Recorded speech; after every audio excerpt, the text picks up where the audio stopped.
All right, welcome. Today, we are going deep. Literally, we're getting past the surface of the skin to explore its real functional powerhouse, the dermis. Now, for anyone in dermatology, getting a handle on this layer isn't just a good idea, it is absolutely fundamental. So let's dive in. You know, we've all heard this saying a million times, right? Beauty is only skin deep. It's this classic way of talking about what's really going on underneath the surface. And that's the perfect question to kick things off. Because what's happening just below the part of our skin we see every day? Well, that's where the action is. We're about to explore the layer that gives our skin its strength, its resilience, and frankly, most of its function. Okay, take a look at this. This gives us a fantastic cross-section of the skin's architecture. You can see that thin outer layer, the epidermis, and way down deep is the subcutaneous fat. But sandwiched right in between them is our focus today, that thick, robust layer called the dermis. People often call it the true skin, and for good reason. So, here's our game plan. We'll start with a general introduction. Then, we're going to break down its two very distinct layers, the papillary and the reticular.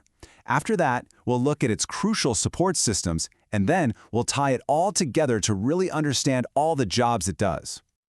All right, let's get properly introduced to the dermis. Like we just saw, it's that middle layer, and its main gig is to be the supportive core for pretty much everything happening on the surface.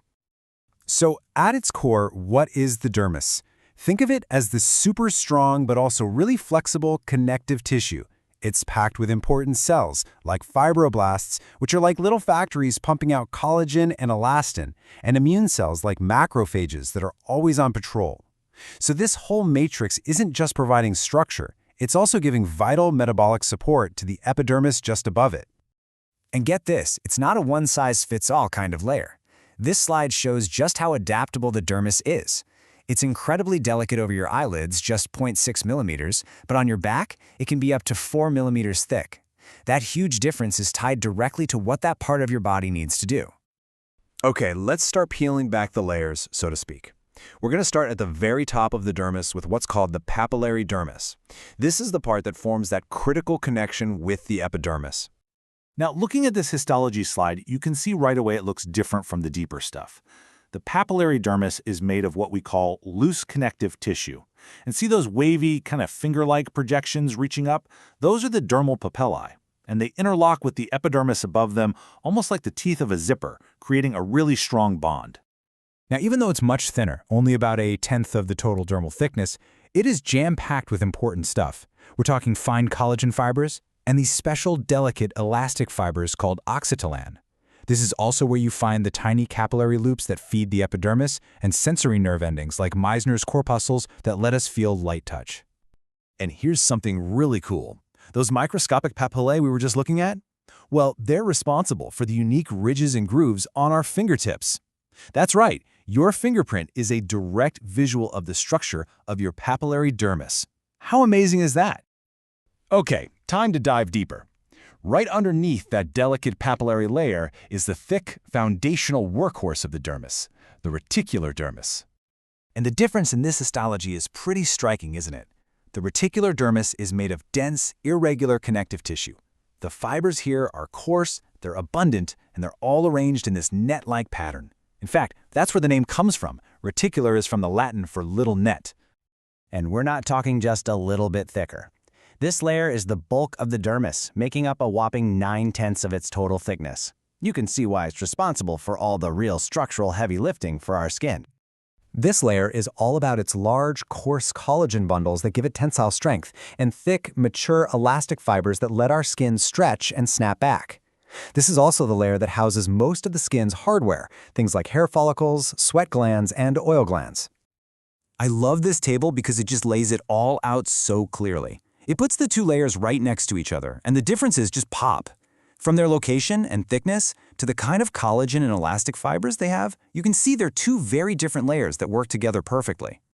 So you've got this incredibly complex and active structure. It's going to need some serious support systems, right?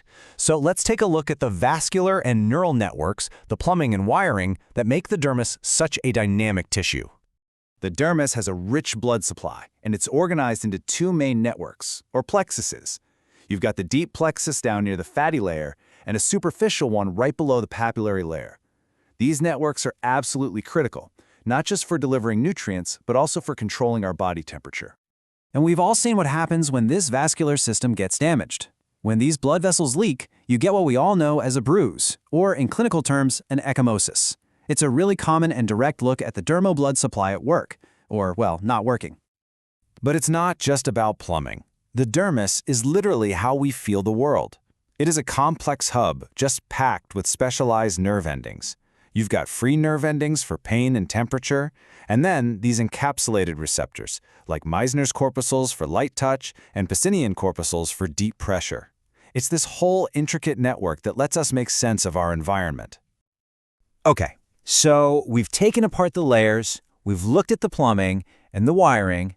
Let's zoom back out and really put it all together to see just how incredibly multifunctional this matrix truly is. So here's the big takeaway. The dermis is so much more than just a middle layer. It gives us mechanical strength. It cushions our organs, it stores water, it regulates our temperature, it feels our environment, and it plays a massive role in healing and repair. It's a dynamic, living tissue that's essential for our survival. And all of this foundational knowledge leads us to a really exciting question for the future. Understanding the dermis this deeply isn't just an academic thing. It's the launch pad for innovation. As we learn more, how can we start to manipulate this dermal matrix, maybe to better treat scars or fight the effects of aging? Now that is the frontier of dermatology. Thanks for joining me.